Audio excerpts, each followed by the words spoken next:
Magandang araw po. Kami po ang Isaac Family.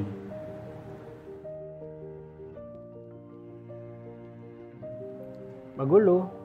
Para sa akin naman po, may kanya-kanya po kami paniniwala noon.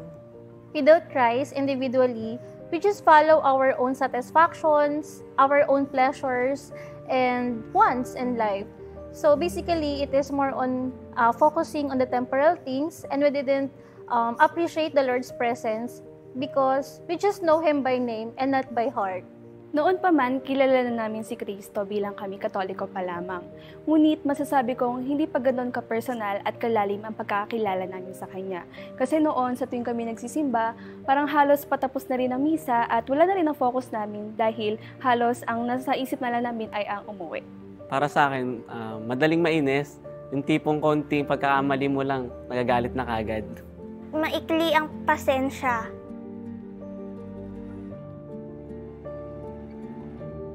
Nakakilala ako sa Lord through research and watching para kay Jesus, kung sino ba talaga siya. Nahikayat ako matin dito sa Crossword kasi yung mga anak ko nagsiserve na sa Lord. At saka maganda rin yung preaching ni Pastor Al at ni Pastor Rasitas. Naintindihan ko sila. Salamat po sa buhay ni Maring Tessie Isaac. Dahil sa kanya po nakilala ko po si Christ at ngayon po ay kasama na po ako sa pagla-life group. I got to know Christ as my Lord and Savior when I joined the encounter.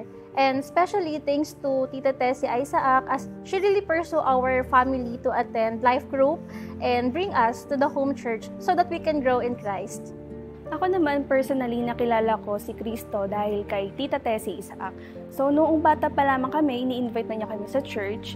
Ngunit sa first encounter ko talaga, tunay na nakilala si Jesus. Sapagkat doon, naramdaman ko ang kanyang presensya at tinanggap siya bilang aking sariling tagapagligtas. Na-meet ko ang Lord sa isang life group sa pamamagitan ng aking tita na si Tessie Isaac. Ngunit nung nag-encounter ako, tunay kong nakilala ang Panginoon at tinanggap siya bilang aking Diyos at sariling tagapagligtas noong August 2017. Nakilala ko ang Panginoon sa Sunday School at Life Group.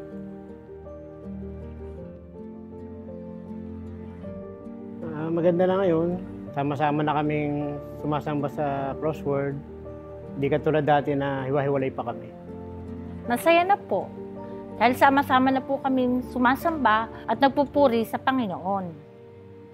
As of now, I can see our family getting stronger in difficult times. Also, we are bonded with love, understanding, and perseverance to unite ourselves in specific objectives. And that is to live in, to live with, and to live for Christ. Ngayon kami sama-sama nagsisimba dito sa Crossroad, nawala na ang gap namin tungkol sa paniniwala sa Diyos. Naintindihan na rin ng aming mga magulang kung bakit madalas kami nasa church kahit na hindi linggo, lalong-lalo na si Christian. Ngayon, hindi ko naman masasabing perfecto ng aming pamilya, ngunit nagkakaroon pa rin kami ng problema. Ngunit masasabi ko na mas ramdam ko na ngayon ang presensya ng Lord sapagkat sa tuwing nagkakaproblema kami, siya na ang nasa sentro ng aming tahanan. Para sa akin po, masasabi ko na may unity and praising God together na dahil sama-sama na po kaming pamilya na uma-attend dito sa Crossword Church at si Jesus na po ang center nito. Blessed and grateful ako kasi habang lumalaki ako, nakikita ko sa family ko na nag-grow para sa Lord. Bilang isang pamilya ng mga nananampalataya at tagasunod ni Kristo, nagkaroon kami ng kahulugan sa buhay. Iataas namin si Kristo sa aming buhay. Siya ang sentro ng aming pamilya. To God be all the glory.